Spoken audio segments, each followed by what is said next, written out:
Hello दोस्तों, हमारा नाम हिमांशु ब्रह्मण्या है और आपके चैनल का नाम है हिमांशु ब्रह्मण्या स्टडी पॉइंट।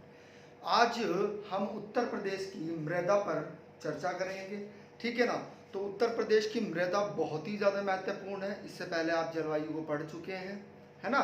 तो ये आपके लिए बहुत ही ज़्यादा महत्वपूर्ण रहेगा क्योंकि हमेशा यहाँ से प्रश्न बनता है यूपी स्पेशल में, ठीक है ना। यूपी स्पेशल का बहुत ही अधिक महत्वपूर्ण भाग एक उत्तर प्रदेश की मृदा भी होती है, उसके क्षेत्र से या फिर उसके नाम से आपसे प्रश्न परीक्षाओं में पूछ लिया जाता है ना। तो बिल्कुल ध्यान से पढ़ना है, यहाँ से एक प्रश्न निश्चित आएगा। और जो नए व्यूअर्स हैं जिन्होंने हमारे चैनल को सब्सक्राइब नहीं किया है वो हमारे चैनल को सब्सक्राइब कर ले और बेल आइकन ऑन कर ले, ठीक है। और शेयर भी कर दिया करो भाई, है ना। चलिएगा, आइएगा, देखिएगा। उत्तर प्रदेश की मृदा पढ़नी है तो उत्तर प्रदेश की मृदा को अगर हम क्षेत्रीय आधार पर बांटे तो तीन आधार पर हैं। कौन कौन से? पर्वतीय क्षेत्र की मृदा, इसे पादीय मृदा भी कहते हैं, पादीय मृदा भी कहते हैं इसको, ठीक है ना। दूसरा है आपका मध्यवर्ती क्षेत्र की मृदा और तीसरी है पठारी क्षेत्र की मृदा। यानी कि क्षेत्र के अनुसार उत्तर प्रदेश की मृदा को कितने भागों में बांटा गया है? तीन भागों में बांटा गया है। कितने? तीन भागों में। लेकिन इससे पहले एक पॉइंट और समझ लीजिएगा कि मृदा को प्रभावित करने वाले कारक, ठीक है ना। तो मृदा को प्रभावित करने वाले कारक कौन कौन से हैं, आइएगा उन पर चर्चा करते हैं। तो मृदा को प्रभावित करने वाले जो कारक हैं बहुत ही महत्वपूर्ण पॉइंट है, यहां से भी प्रश्न पूछा जाता है। सबसे पहली बात करेंगे हम तापमान की। किसकी? तापमान की। यानी कि जहां पर तापमान अधिक रहेगा तो वहां पर क्या होगा? वह मिट्टी, वहां पर क्या होगा? मिट्टी के जो कण होंगे वो रेतीले बन जाएंगे। क्या बन जाएंगे? रेतीले बन जाएंगे। यानी कि तापमान अगर जहां पर अधिक होगा तो वहां पर अलग अलग प्रकार की आपको मृदा प्राप्त होंगी। क्लियर है पॉइंट? आ रही है बात समझ में? दूसरा, तापमान के बाद में अगर हम बात करें वर्षा, तो वर्षा भी क्या करती है? प्रभावित करती है मृदा को। जहां पर ज्यादा वर्षा होगी दलदली मिट्टी पाई जाएगी, है ना। आ रही है बात समझ में? क्लियर है पॉइंट? तो वर्षा भी क्या करती है? मिट्टी को प्रभावित करती है। पूछा जाता है कि मृदा का जनक किसे कहा जाता है? तो मृदा का जनक वास्तव में बहुत ही इंपॉर्टेंट पॉइंट है, याद रखिएगा। जनक चट्टान को कहते हैं। किसको कहते हैं? चट्टान को। क्योंकि चट्टानें क्या करती हैं? जब अपर्दित होती हैं तो तभी किसका निर्माण होता है? तभी मृदा का निर्माण होता है, ठीक है। मृदा अपरदन क्या होता है इसको भी समझ लीजिएगा। मृदा अपरदन जो होता है यानी कि जल के बहाव के कारण या वायु के वेग के कारण या ग्लेशियर के पिघलने के कारण, तीन कंटेंट बताए हैं हमने। यानी कि जल के बहाव के कारण या फिर वायु के वेग के कारण या फिर ग्लेशियर पिघलने के कारण, हिमनद पिघलने के कारण, जब एक स्थान की मिट्टी यानी कि मृदा दूसरे स्थान के मृदा से आकर मिल जाती है तो उसे ही हम क्या कहते हैं? बहुत ही महत्वपूर्ण है, इसे ही हम क्या कहते हैं? मृदा अपरदन कहते हैं। क्या कहते हैं? मृदा अपरदन कहते हैं। दोबारा से सुनिएगा बिल्कुल ध्यान से। हमने क्या कहा कि जल के बहाव के कारण, है ना। किसके कारण? जल के बहाव के कारण, वायु के वेग के कारण या फिर हिमनद पिघलने के कारण, अर्थात ग्लेशियर पिघलने के कारण जो मिट्टी, एक स्थान की मिट्टी दूसरे स्थान की मिट्टी से आकर मिल जाती है उसे ही हम क्या कहते हैं? उसे ही हम मृदा अपरदन कहते हैं, ठीक है। अब इसी कंटेंट को आगे लेते हुए चलते हैं, समझिएगा। तापमान प्रभावित करता है मिट्टी को, वर्षा प्रभावित करता है मिट्टी को, और तीसरा है बहुत ही महत्वपूर्ण ह्यूमस। कौन? ह्यूमस। ह्यूमस भी करता है। कौन? ह्यूमस भी करता है, ठीक है। ह्यूमस क्या होता है? जितने भी गड़े सड़े जीवाश्म या पेड़ पौधे होते हैं उन्हें ही हम क्या कहते हैं? उसे ही हम ह्यूमस कहते हैं। और ह्यूमस इस प्रकार कैसा कैसा पदार्थ बनेगा, बहुत ही महत्वपूर्ण है, इसी प्रकार कार्बनिक पदार्थ, यानी कि ह्यूमस कैसा है, ह्यूमस वास्तव में कार्बनिक पदार्थ है। तो ये भी क्या करते हैं, प्रभावित करते हैं, उर्वरकता को प्रभावित करते हैं, मृदा की उर्वरकता क्षमता को ये प्रभावित करते हैं। ठीक है, आगे चलते हैं, आइएगा। तो ध्यान रखिएगा, पूछे जाते हैं मिट्टी को प्रभावित करने वाले कारक। ठीक है, मृदा अपरदन क्या होता है, समझ लिया है, चलेगा, आगे आइएगा। देखिएगा, ये महत्वपूर्ण मिट्टियां हैं, नाम है ये आपको याद रखने हैं। ठीक है, पर्वतीय मृदा, उसके बाद तराई मृदा, उसके बाद में जलोढ़ मृदा, उसके बाद में लाल व पीली मृदा, मिश्रित लाल व काली मृदा, माध्यम काली मृदा, कैल्शियम युक्त मृदा और लवण प्रभावित मृदा और जल और लाल बालुई मृदा। ये प्रमुख नाम है, 9 प्रकार की हैं, है ना। आ रही है बात समझ में, यहां से ही लिया गया है, इनको यहां से ही लिया गया है, लेकिन नाम परिवर्तन कर दिया गया है ना, प्रमुख है ये। ठीक है, ये आपकी कितनी क्षेत्र के आधार पर 3 है, कौन कौन सी, पर्वतीय क्षेत्र मृदा, मध्य के मैदानी क्षेत्र की मृदा और पठारी क्षेत्र की मृदा। बिल्कुल ध्यान से समझना है, कंटेंट को देखिएगा। ये क्या है, ये वास्तव में आपका उत्तर प्रदेश है। क्या है, उत्तर प्रदेश है। अब उत्तर प्रदेश में ये वाला जो क्षेत्र है, यहां पर वास्तव में इसे ही क्या कह दिया गया है, इसे ही पर्वतीय मृदा का नाम दे दिया गया है। क्लियर है पॉइंट, किसका नाम दे दिया गया है, पर्वतीय क्षेत्र की मृदा का नाम दे दिया गया है। अब यहां पर वास्तव में क्या है, यहां पर आपका, सॉरी यहां से लीजिएगा, यहां से ये जो है, ये आपकी पठारी क्षेत्र की मृदा है। किसकी, पठारी क्षेत्र की, विंध्याचल क्षेत्र जो है ना, विंध्याचल क्षेत्र है ना, जो भारत का प्रायद्वीपीय पठार है, वो वाला क्षेत्र, यानी कि प्रायद्वीपीय पठार का उत्तरी क्षेत्र जो उत्तर प्रदेश में विस्तृत है, वहां पर ही क्या पाई जाती है, पठारी क्षेत्र की मृदा पाई जाती है। और जो बीच का क्षेत्र है, ये गंगा यमुना के दोआब का क्षेत्र है, वास्तव में यही क्या है, मध्य मैदान के क्षेत्र की मृदा है। क्लियर पॉइंट, ये पूरा का पूरा पोर्शन आपका क्या है, मध्यवर्ती मैदान का क्षेत्र। क्लियर पॉइंट, चलेगा, आगे चलते हैं। अब समझिएगा बिल्कुल ध्यान से भैया, कॉपी और पेन लेकर नोट्स बनाते रहिएगा। आज का वीडियो थोड़ा लंबा जाएगा, ये महत्वपूर्ण पॉइंट है ना, थोड़ा लंबा जाएगा आज का वीडियो। ठीक है, देखिएगा, जो पर्वतीय मैदान है उसमें 2 प्रकार की मृदा पाई जाती है। कौन सी, एक तो भाबर क्षेत्र की मृदा और एक तराई क्षेत्र की मृदा। आइएगा स्टार्ट करते हैं। देखिएगा, आपको पता है कि ये वहद हिमालय, ये लघु हिमालय, ये शिवालिक श्रेणी। सबसे ऊंचा वहद हिमालय, उसके बाद में मध्य हिमालय, उसके बाद में लघु हिमालय, उसके बाद समतल मैदान स्टार्ट हो जाता है। तो नदियां क्या करती हैं, वास्तव में नदियां यहां से बड़े बड़े शिलाखंडों को तोड़कर लाती हैं, क्योंकि वह अपरदित हो जाते हैं।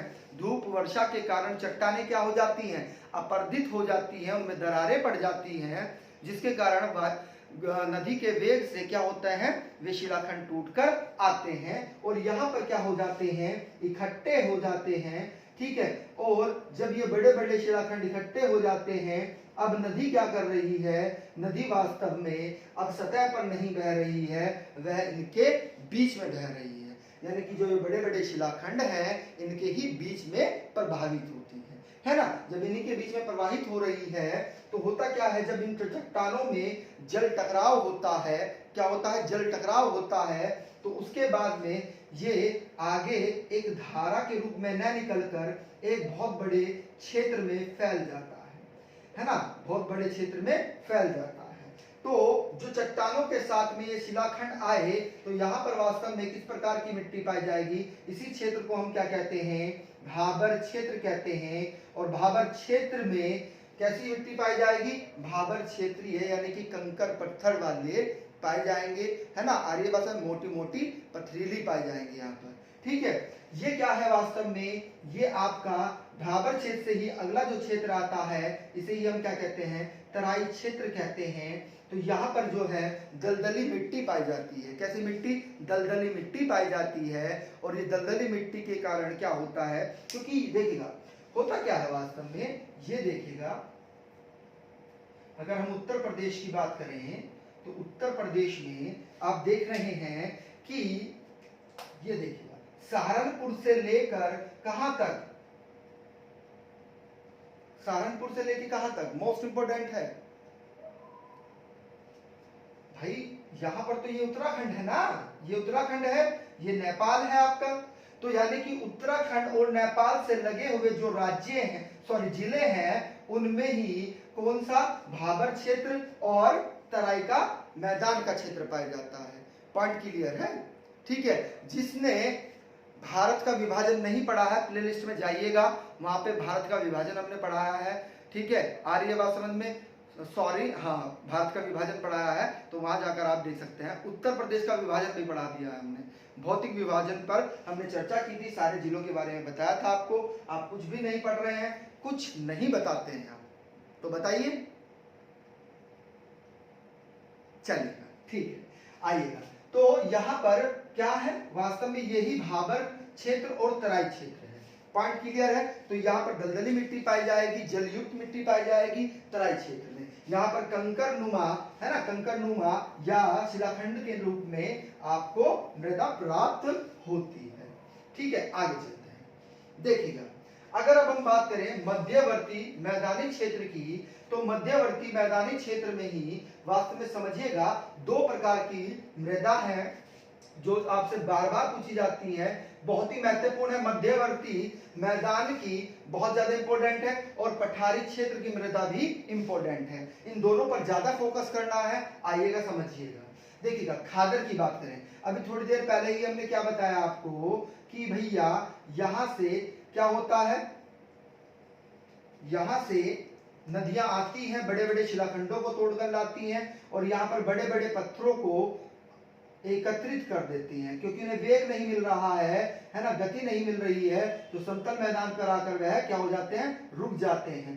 तो इसी क्षेत्र को हम क्या कहते हैं, अभी थोड़ी देर पहले ही बताया हमने, भाबर क्षेत्र कहते हैं। क्या कहते हैं, भाबर क्षेत्र। और जहां पर जल भराव हो जाता है, अर्थात बाहर निकलता है इन शिलाखंडों से, इसे हम क्या कहते हैं, इसे हम तराई क्षेत्र कहते हैं। क्या कहते हैं, तराई क्षेत्र।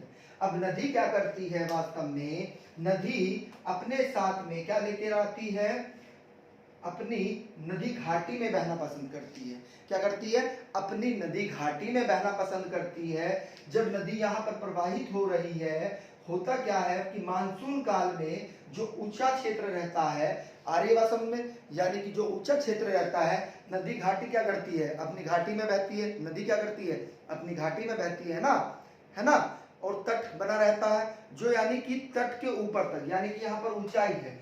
जब मानसून काल में वर्षा का पानी यहाँ पर पहुंच जाता है ना, इस क्षेत्र में मानसून का पानी पहुंच जाता है, तो इसी क्षेत्र को हम क्या कहते हैं, खादर क्षेत्र कहते हैं। और खादर क्षेत्र में जो मिट्टी पाई जाती है उसे हम क्या कहते हैं, बहुत ही महत्वपूर्ण है, उसे ही हम नवीन मृदा कहते हैं। आपसे प्रश्न भी बनता है कि नवीन मृदा किसको कहा जाता है, तो वास्तव में जो खादर क्षेत्र में मिट्टी पाई जाती है उसे ही हम क्या कहते हैं, नवीन मृदा कहते हैं। इसे ही हम क्या कहते हैं, खादर मृदा कहते हैं। क्या कहते हैं, खादर मृदा कहते हैं। ये तटीय क्षेत्रों में पाई जाती है। किस में पाई जाती है, तटीय क्षेत्रों में पाई जाती है। ठीक है, इसकी जो उर्वरक क्षमता होती है वह बहुत अधिक होती है ना, क्योंकि इसमें ह्यूमस की किसकी मात्रा, ह्यूमस की मात्रा अधिक होती है ना, क्योंकि इसमें आपको क्या मिलेगा, चूना भी मिलेगा, पोटास भी मिलेगा, मैग्नीशियम भी मिलेगा, है ना, ह्यूमस भी मिलेगा। लेकिन कमी किसकी पाई जाती है, एक चीज नोट कर लीजिएगा, भारत की मिट्टी की बात करें चाहे उत्तर प्रदेश की मिट्टी की बात करें, एक मिट्टी को छोड़कर बता देंगे हम आपको, है ना, जो मध्यवर्ती की सॉरी जो पठारी क्षेत्र की लाल मिट्टी है ना, ये वाली मिट्टी, इसमें पोटास अधिक रहता है, इसलिए लाल रहती है ये। वरना और जितनी भी मिट्टी है आपकी, वास्तव में उनमें बहुत इंपॉर्टेंट पॉइंट बता रहे हैं, नाइट्रोजन व फास्फोरस की कमी रहती है। किसकी?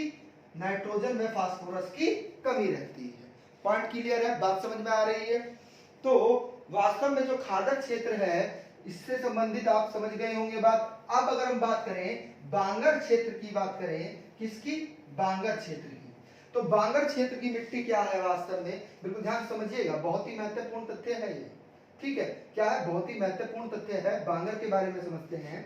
अगर बांगर क्षेत्र की बात करें तो बांगर क्षेत्र क्या है वास्तव में? अभी आपने पढ़ा कि भाबर क्षेत्र आता है, भाबर क्षेत्र के बाद में तराई का क्षेत्र आता है, तराई के बाद में क्या आता है? खादर का क्षेत्र आता है, यानी कि तटीय क्षेत्र, जहां पर मानसून काल में क्या हो जाती है? वर्षा पहुंच जाती है, यानी कि बाढ़ का पानी वहां पर पहुंच जाता है और एक नई मिट्टी की परत वहां पर बिछ जाती है ना? तो इसीलिए इसको क्या बोल दिया गया है? नवीन मृदा बोल दिया गया है। वास्तव में जब वह नदी घाटी से, देखिएगा ये खादर में तो क्या हो रहा है कि यहाँ पर नदी बह रही थी, ये नदी बह रही है, तो इस क्षेत्र में भी पानी आ गया था मानसून काल में। अब वह क्षेत्र जहां पर मानसून काल में भी वर्षा का पानी ना पहुंच पाए, वर्षा का पानी नहीं पहुंचता, तो वहां की जो मृदा होती है, वहां की मृदा को ही हम क्या कहते हैं? बांगर क्षेत्र की मृदा कहते हैं। ठीक है, बांगर मृदा कहते हैं। क्या कहते हैं? बांगर मृदा कहते हैं। तो बांगर मृदा से जो प्रश्न बनेगा, बांगर से ही आपके जो प्रश्न बनते हैं, पूछा जाता है, बहुत ही महत्वपूर्ण है ना? यानी कि ये तट से दूर रहेंगे। क्या रहेंगे? तट से दूर। ये कम उपजाऊ होती है क्योंकि बहुत करोड़ों वर्षों से यहाँ पर क्या हो रही है? खेती हो रही है या नहीं हो रही है? कृषि हो रही है ना? आ रही है बात समझ में? तो यहाँ पर करोड़ों वर्षों से क्या हो रही है ना? कृषि हो रही है। ठीक है, आ रही है बात समझ में? तो ये कम उपजाऊ होती है। इसी का ही दूसरा नाम क्या है? इसे ही हम पुरानी या प्राचीन खादर भी कहते हैं। क्या कहते हैं? प्राचीन, बहुत इंपॉर्टेंट है। क्या कहते हैं? प्राचीन खादर या पुरानी खादर कहते हैं। इसे ही हम क्या कहते हैं वास्तव में? इसे ही हम मठियारी कहते हैं, मठियारी मृदा इसे ही कहते हैं। इसे ही हम क्या कहते हैं? बालुई मृदा, दोमट कहते हैं। क्या कहते हैं? दोमट। ठीक है, बालुई दोमट भी इसको ही कहा जाता है। क्लियर है पॉइंट? आ रही है बात समझ में? ठीक है, और हमने आपको भी थोड़ी देर पहले बताया कि खादर के कुछ और भी नाम हैं, खादर के भी नाम समझ लीजिएगा। नाम से भी प्रश्न आएंगे, निश्चित बोल रहे हैं। इसे ही नवीन मृदा कहा गया था, इसे ही नवीन जलोढ़ भी कहते हैं। अब आप कहेंगे कि सर जलोढ़ क्या होता है? देखिएगा, जो नदियां अपने साथ अवसाद को लेकर आती हैं, ठीक है, अवसाद को लेकर आती हैं, बालू के कण को लेकर आती हैं, जब तक वे नदी के साथ हैं तब तक उन्हें क्या कहा जाएगा? कोप मिट्टी कहा जाएगा, कोप मृदा कहा जाएगा। क्या कहा जाएगा? कोप मृदा कहा जाएगा। लेकिन जैसे ही वह नदी का साथ छोड़ देती हैं तो उसे ही हम क्या कहते हैं? जलोढ़ कहते हैं। क्या कहते हैं? जलोढ़ मृदा कहते हैं। अंतर समझ लीजिएगा, है ना? अंतर समझ लीजिएगा। कोप क्या है? जब तक नदी के साथ में आ रही है तब तक कोप है, जैसे ही नदी का साथ छूटा तो वह बिछ गई, उसे क्या कहा गया? जलोढ़ मृदा। यानी कि जल के साथ में आ रही है तो इसीलिए क्या कहा गया? कोप, और जब बिछ गई उसे क्या कहा गया? जलोढ़ कहा गया। तो इसे नवीन जलोढ़ भी कहते हैं। Clear point? किसको? खादर को नवीन जलोढ़ भी कहते हैं। जब इसको नवीन जलोढ़ कहा तो इसे क्या कहा जाएगा? पुरानी या प्राचीन, पुरानी या प्राचीन जलोढ़ इसे ही कहेंगे। पॉइंट क्लियर है? आ रही है बात समझ में? ठीक है, क्लियर है पॉइंट? यहां तक चलेगा। आगे चलते हैं। इसे खादर को कछियारी भी कहते हैं। कहीं कहीं पर इसे हम क्या कहते हैं? कछियारी मिट्टी।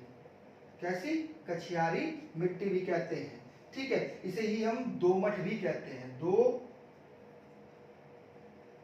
दोमट भी कहते हैं। कछियारी, दोमट, नवीन जलोढ़, है ना, खादर। ठीक है, ये इनके नाम हैं। नामों से प्रश्न आएंगे, हम बोल रहे हैं, निश्चित है। ठीक है, नोट आउट करते रहना आप जो भी हम बता रहे हैं। ठीक है, चलिए अब एक चीज और समझिएगा। चलिएगा आगे चलते हैं।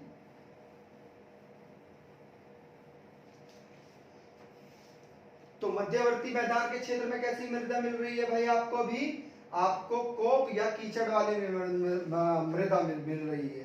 ठीक है, लवणीय क्षेत्र की मृदा पर बात करते हैं। ठीक है, किसकी? लवणीय या फिर क्षारीय मृदा पर बात करते हैं। यानी कि ऐसी मृदा जिसमें या तो लवण की अधिकता हो गई है, क्या? या तो लवण की अधिकता हो गई है या क्षार की अधिकता हो गई है। तो उन्हीं मिट्टी को हम क्या कहते हैं? क्षारीय या फिर अम्लीय लवणीय मृदा कहते हैं। पॉइंट क्लियर है? आइएगा, देखिएगा, समझिएगा बिल्कुल ध्यान से।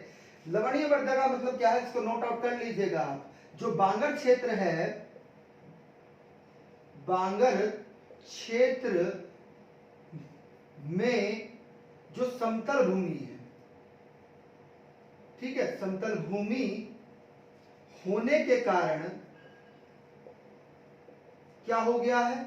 जल निकासी। इस पॉइंट को नोट करिएगा, जल निकासी प्रक्रिया बाधित हो जाती है, अर्थात रुक जाती है, रुक जाती है। ऐसी मृदा को ही हम क्या कहते हैं? लवणीय व क्षारीय मृदा होती है। यानी कि इसी प्रक्रिया के कारण क्या होता है? वास्तव में इसी प्रक्रिया के कारण लवणीय व क्षारीय मृदा का निर्माण होता है। अब इनके अगर हम क्षेत्र की बात करें तो कि यहां से प्रश्न बनेगा, ये बहुत ही महत्वपूर्ण है आपकी। हमने पहले बताया आपको मध्यवर्ती मैदान के क्षेत्र की। तो देखिएगा, क्षेत्र की बात करें तो क्षेत्र इसके प्रयागराज, ठीक है, प्रयागराज, जौनपुर, उन्नाव, प्रतापगढ़, ठीक है, और आपका मैनपुरी क्षेत्र में भी है, मैनपुरी। ये क्षेत्र लिखते रहना आप भी, इटावा आप भी लिखते रहना, आपको भी बोल रहे हैं, ठीक है ना। अलीगढ़, ठीक है, इटावा, हाँ लिखिए आप भी, हाँ नोट आउट करते रहिएगा, ठीक है।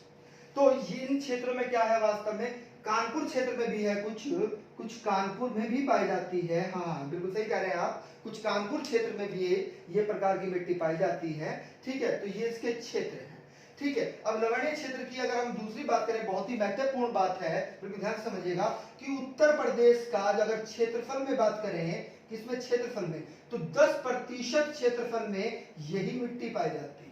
क्या पाई जाती है? लवणीय व क्षारीय मृदा पाई जाती है। और अगर हम इसके पीएच मान की भी बात करें, क्या? अगर हम इसके पीएच मान की भी बात करें तो 8.5 इसका पीएच मान रहता है मृदा का। क्या रहता है? 8.5 क्या रहता है? पीएच मान रहता है। यह वास्तव में क्या होती है? यह कम उपजाऊ होती है। क्या होती है? कम उपजाऊ होती है। पॉइंट क्लियर है? बात समझ में आ रही है? अब कम उपजाऊ होने के कारण हो क्या रहा है कि इसमें आपको क्या करना पड़ता है? कृषि करने के लिए उर्वरक की अधिक आवश्यकता होती है। किसकी? उर्वरक की अधिक आवश्यकता होती है कृषि करने के लिए, और इसीलिए इसको क्या कहा जाता है? मृदा ऊसर कहते हैं। क्या कहते हैं? मृदा ऊसर। पॉइंट क्लियर है? बात समझ में आ रही है? तो इसे मृदा ऊसर भी कहा जाता है क्योंकि इसमें उर्वरक की अधिकता हमें चाहिए, ठीक है। आगे चलते हैं। तो यहां से ये प्रश्न आपका कंफर्म हो गया है। आगे चलते हैं। अगली मिट्टी है आपकी मरुस्थलीय मिट्टी। देखिएगा, लवणीय और क्षारीय मृदा वास्तव में होता क्या है कि जब द्वितीय पंचवर्षीय योजना आई तो उसमें क्या किया कि उत्तर प्रदेश और हरियाणा और पंजाब, है ना, इन क्षेत्रों में ज्यादा प्रभाव रहा उसका। तो सरकार ने क्या किया? सब्सिडी पर क्या दे दिया? पंप सेट दे दिया आपको, है ना, बिजली दे दिया आपको। तो अब आपने क्या किया? पानी की आपके पास में कमी नहीं है, आपने लगातार दिन और रात पानी चलाते रहे, तो जिसके कारण क्या हो गया कि उसकी उर्वरक क्षमता जो है, यानी कि जो उसके लवण थे वह लवण क्या हो गए, नीचे चले गए, है ना, निचले स्तर पर चले गए भूमि के, ठीक है, मिट्टी के निचले स्तर पर चले गए, जिसके कारण क्या हो गया है, वहां पर अम्लीय व क्षारीय मिट्टी का निर्माण हो गया है ना। चलिएगा, आइएगा आगे चलते हैं, देखिएगा। अब आप समझिएगा कौन सी मरुस्थलीय मृदा के बारे में बात करते हैं। मरुस्थली की बात करें तो मरु माने क्या होता है, मरा हुआ, और स्थल की क्या बात होती है, स्थान होता है, यानी कि जो मरा हुआ स्थान है, अर्थात जहां पर कृषि नहीं होती है, जहां पर कृषि नहीं होती है उसे ही हम क्या कहते हैं, मरुस्थलीय मृदा कहते हैं। क्या कहते हैं, मरुस्थलीय मृदा कहते हैं। ठीक है, आ रही है बात समझ में। अब होता क्या है वास्तव में, यहाँ पर जो शुष्कता बहुत रहती है, यानी कि पानी की कमी है।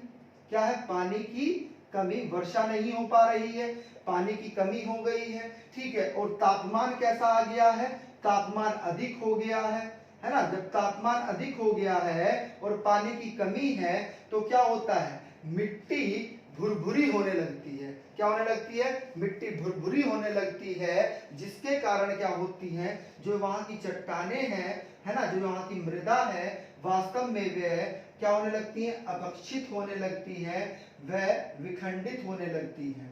जब विकसित होने लगती है और विखंडित होने लगती है तब कैसी मृदा का निर्माण, यानी कि बालूनुमा, है ना, बालू रेतीली, वहां पर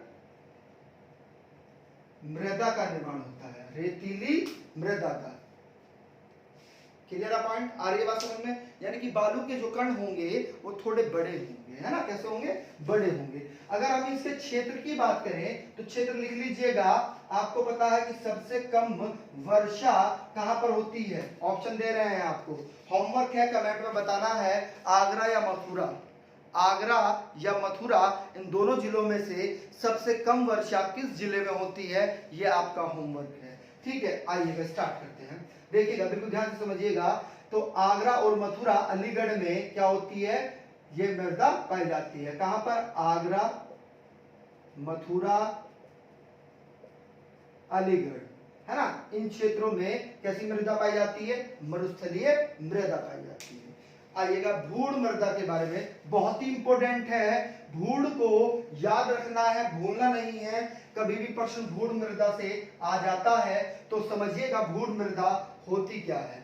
यानी कि गंगा के मैदान में, किसके, गंगा के मैदान में, यमुना के मैदान में नहीं, गंगा के मैदानी क्षेत्र में क्या होता है, 10 से 20 फीट ऊंचे क्या होते हैं, टीले नुमा जो आकृति है, जो टीलेनुमा आकृति है, उसे ही क्या कहा जाता है, वास्तव में उसे ही भूड़ कहते हैं, उसे ही क्या कहते हैं, भूड़ कहते हैं। और यहां पर आपकी दोमट या बालुई मृदा पाई जाती है। कैसी, दोमट या बालुई मृदा यहां पर पाई जाती है।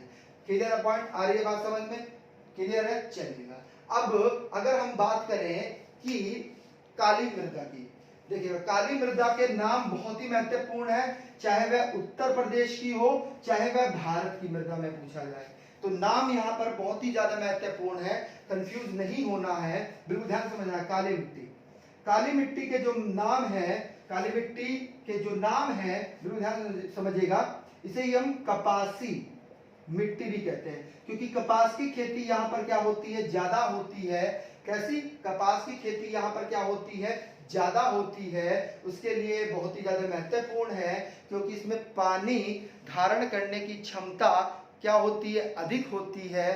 ठीक है, आ रही है बात समझ में, इसे कपासी मृदा कहते हैं। क्या कहते हैं, कपासी मृदा। इसे ही हम क्या कहते हैं, इसे ही हम रेगुर मृदा कहते हैं, इसे ही हम करेल कहते हैं, इसे ही हम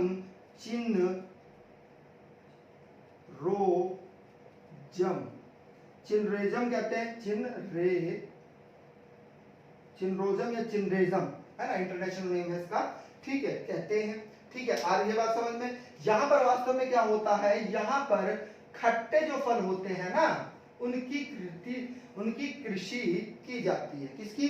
खट्टे फलों की। अगर हम क्षेत्र की बात करें कि काली मिट्टी के जो क्षेत्र हैं वह कौन कौन से हैं, याद रखने हैं, आपको भूलना नहीं है, ठीक है। जालौन, ये बहुत ही महत्वपूर्ण है, हमीरपुर, हाँ बिल्कुल याद रखना है, ललितपुर, ठीक है, और झांसी। इन जिलों में ये मृदा पाई जाती है। कौन सी मिट्टी? काली मिट्टी पाई जाती है। कैसी मिट्टी? काली मिट्टी, ठीक है। आ रही है बात समझ में? चलिएगा आगे चलते हैं। अब बात करते हैं पठारी क्षेत्र की मृदा की। कौन से क्षेत्र की? पठारी क्षेत्र की मृदा की, अर्थात जो भारत का प्रायद्वीपीय पठार का उत्तरी क्षेत्र है, जो उत्तर प्रदेश में विस्तृत है, विंध्याचल पर्वत वाला जो क्षेत्र है, वही कौन सा क्षेत्र कहलाता है? पठारी क्षेत्र की मृदा के नाम से जाना जाता है। तो लाल मृदा की अगर हम बात करें, बिल्कुल ध्यान समझिएगा, लाल मृदा, तो लाल मृदा वास्तव में जो विंध्यन पर्वत था हमारा, उसके कट छटने के कारण, यहां पर ग्रेनाइट चट्टानों के कारण, ठीक है, किसका निर्माण हो गया है? लाल मिट्टी का निर्माण हो गया है। यानी विंध्याचल के अपरदन के कारण, ग्रेनाइट चट्टानों के अपरदन के कारण किसका निर्माण हो गया है? काली मिट्टी का निर्माण हो गया है। अगर हम इसके क्षेत्र की बात करें, यह भी महत्वपूर्ण है, पूछी जाती है लाल मिट्टी, ध्यान रखिएगा, ठीक है। झांसी, ललितपुर, यानी कि ललितपुर से सोनभद्र तक जो जिले हैं, हम फिर भी लिख देते हैं, ललितपुर, चंदौली और सोनभद्र, और दक्षिणी प्रयागराज में भी है। दक्षिणी इलाहाबाद की बात करें, यानी कि प्रयागराज में भी है, ठीक है। ये मिट्टी पाई जाती है, लाल मिट्टी। Clear point? आ रही है बात समझ में? चलिएगा। इसमें पोटास की अधिकता रहती है। किसकी अधिकता रहती है? पोटास की अधिकता रहती है। कमी किसकी रहेगी? नाइट्रोजन और फास्फोरस की कमी रहेगी। हमने थोड़ी देर पहले बताया कि नाइट्रोजन और फास्फोरस की कमी तो सभी मिट्टी में पाई जाती है, लेकिन इसमें पोटास की अधिकता पाई जाती है, जिसके कारण इसका रंग लाल हो जाता है। क्या हो जाता है? लाल हो जाता है, पोटास के कारण ही, ठीक है। अब अगर हम बात करें किसकी, पांडव या पांडु, इसे पांडु मिट्टी भी कहते हैं, पांडु मृदा भी कहते हैं। क्या कहते हैं? पांडु मृदा भी कहते हैं, ठीक है। इसे ये वास्तव में होती कैसी है? ये हल्के लाल रंग की होती है, और ये कैसी होती है? बालुई मिट्टी होती है। कैसी मिट्टी होती है? बालुई मिट्टी। ये वास्तव में किस क्षेत्र में पाई जाती है? ये बुंदेलखंड के क्षेत्र में पाई जाती है। किसके क्षेत्र में? बुंदेलखंड के क्षेत्र में। 7 जिले आते हैं ना बुंदेलखंड के क्षेत्र में आपके, है ना? कमेंट करके बताइएगा जरा हमें, है ना? ठीक है, हाँ आप भी बताइएगा कि 7 जिले कौन से आते हैं बुंदेलखंड क्षेत्र में। इसे बुंदेली मिट्टी भी कहा जाता है, ठीक है। आ रही है बात समझ में? Clear point? इसे बिंदौली मिट्टी भी कहा जाता है। अगर हम क्षेत्र की बात करें तो वास्तव में ध्यान रखिएगा, हमीरपुर और जालौन वाले क्षेत्र में। सर आपने थोड़ी देर पहले बताया कि जालौन में तो वो मिट्टी मिलती है। भैया जालौन पूरा जिला है ना? तो कुछ क्षेत्र पश्चिमी क्षेत्र में पाई जाती है, ठीक है। बात समझ में आ रही है? हाँ, क्षेत्र के अकॉर्डिंग होता है ना, ऐसा नहीं कि पूरे जिले में सिर्फ यही मिट्टी पाई जाएगी, पांडु मिट्टी पाई जाएगी या पांडव मिट्टी पाई जाएगी। Clear point? आ रही है बात समझ में? लाल मिट्टी भी पाई जाती है, ठीक है। आइए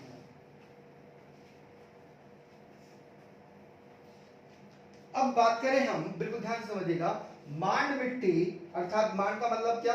इसे बंजर मिट्टी भी कहते हैं। क्या कहते हैं? बंजर मिट्टी भी कहते हैं। Clear point? आ रही है बात समझ में? इसे गौण मिट्टी भी कहते हैं। इसे क्या कहते हैं? गौण मिट्टी भी कहते हैं। पॉइंट क्लियर है? आ रही है बात समझ में?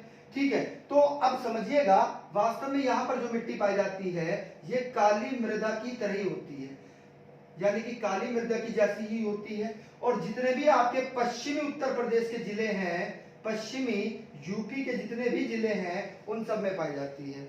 जैसे कि आपका बागपत हो गया है ना, हापुड़ हो गया है, मुजफ्फरनगर हो गया है, शामली का भी कुछ क्षेत्र आता है ना, मुजफ्फरनगर का कुछ क्षेत्र आता है। तो ये मिट्टी वहां पर पाई जाती है, ठीक है। आ रही है बात समझ में? Clear point? यहाँ पर वास्तव में बिल्कुल ध्यान समझिएगा कि जो भांड मिट्टी है इसे भोंडा मिट्टी भी कहते हैं। क्या कहते हैं? भोंडा मिट्टी भी कहते हैं। जो इसका निर्माण हुआ है ना, इसका निर्माण भी विंध्याचल पर्वत से ही हुआ है। किससे हुआ है? विंध्याचल पर्वत से, सॉरी ये भोंडा है ना, ये वाली है ना भोंडा, इसका जो निर्माण हुआ है, ये भांड अलग है भोंडा अलग है। हम अपने शब्दों को वापस लेते हैं, ठीक है। भांड, बंजर और गोंडा ये तीनों तो एक नाम है, ये अलग मिट्टी है। ये क्या है, भांड मिट्टी है, जबकि भोंडा मिट्टी जो है वह अलग है, भोंटा बोलते हैं इसको, वैसे क्या बोलते हैं, भोंटा। तो इसका निर्माण भी किससे हुआ है, विंध्याचल पर्वत के अपरदित होने के कारण हुआ है। क्लियर है, आ रही है बात समझ में। अगर हम बात करें रकड़ की, राकड़ जो है, राकड़ मिट्टी ये मिक्स होती है ना, कैसी होती है, मिक्स होती है, हल्की लाल हल्की काली, हल्की लाल और हल्की काली होती है। पॉइंट क्लियर है, आ रही बात समझ में। जो ऊसर मिट्टी है ना, देखिएगा ऊसर मिट्टी में आप किस चीज को रखेंगे, ऊसर मिट्टी में आप कौन कौन सी मिट्टी को रखेंगे, ये पॉइंट बहुत ही महत्वपूर्ण है, सिर्फ नोट कर लीजिएगा, नोट करके लिखिएगा अपने नोट्स में, ठीक है ना। ऊसर से पूछे जाते हैं प्रश्न। इसमें इसे अलग अलग नाम से किससे जाना जाता है, रेह, बंजर और कल्लर। ये जितनी भी नाम की मिट्टी है ना, ये वास्तव में ऊसर मिट्टी के तहत ही आती है, और उत्तर प्रदेश के 1.37 मिलियन हेक्टेयर क्षेत्र में पाई जाती है। मिलियन हेक्टेयर क्षेत्र में यह पाई जाती है। क्लियर है पॉइंट। अगर हम इसके क्षेत्र की बात करें, बिल्कुल ध्यान से समझिएगा, क्षेत्र लिख लीजिएगा, यही आपका अलीगढ़, मैनपुरी, कानपुर, उन्नाव, रायबरेली, लखनऊ, ठीक है, मैनपुरी, लखनऊ, एटा के भी क्षेत्र में कुछ पाई जाती है, सीतापुर के भी कुछ क्षेत्र में पाई जाती है, सीतापुर, हाँ यही मेनली तो यही जिले हैं, इन क्षेत्रों में ही ज्यादा पाई जाती है, इन जिलों में ही ज्यादा पाई जाती है। क्लियर है पॉइंट, आ रही है बात समझ में, ठीक है। एक चीज और नोट करके लिख लीजिएगा, ठीक है, एक चीज और नोट करके लिख लीजिएगा, आइए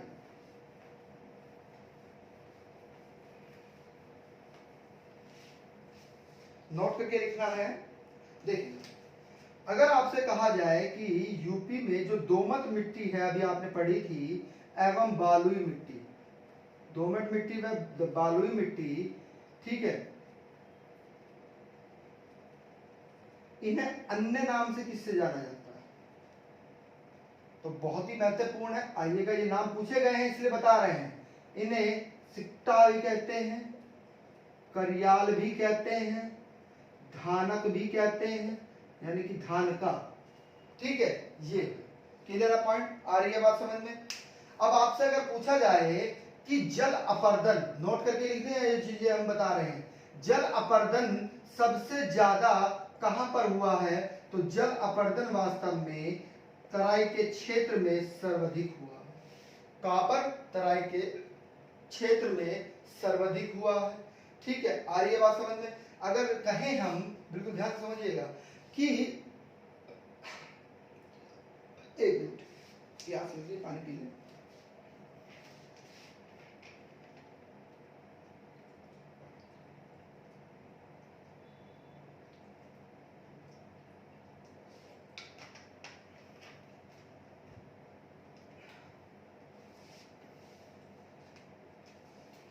वायु, वायु अपर्दन सबसे ज्यादा कहां पर हुआ है, तो वायु अपर्दन आपका मथुरा और आगरा के जिलों में ज्यादा हुआ है।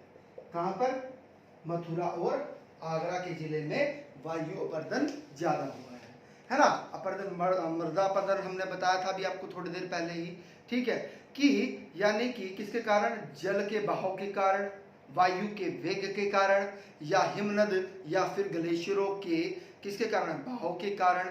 एक स्थान की मिट्टी जब दूसरे स्थान पर मिल जाती है तो उसे ही क्या कहा जाता है, उसे ही मृदा अपरदन कहा जाता है। जब भी तो इन मिट्टियों का निर्माण हो रहा है, मिश्रित काली व लाल मिट्टी का, क्योंकि लाल मिट्टी काली मिट्टी से आकर आपस में मिल गई है ना, तो क्या हो गया है, मृदा अपरदन हो गया है। क्या हो गया है, मृदा अपरदन हो गया है। ठीक है, तो लेक्चर को यहीं पे समाप्त करते हैं। ठीक है, अगर वीडियो अच्छी लगी हो तो उसे लाइक कर दीजिएगा और भैया शेयर वेयर कर दिया जी करें, और कमेंट वमेंट बता दिया करें शेयर और लाइक करके हमें कि आपको वीडियो अच्छी लगी है कैसी लगी है। ठीक है, लाइक और कमेंट करके हमें बता दिया करें कि वीडियो आपको कैसी लगी है। ठीक है, थैंक यू।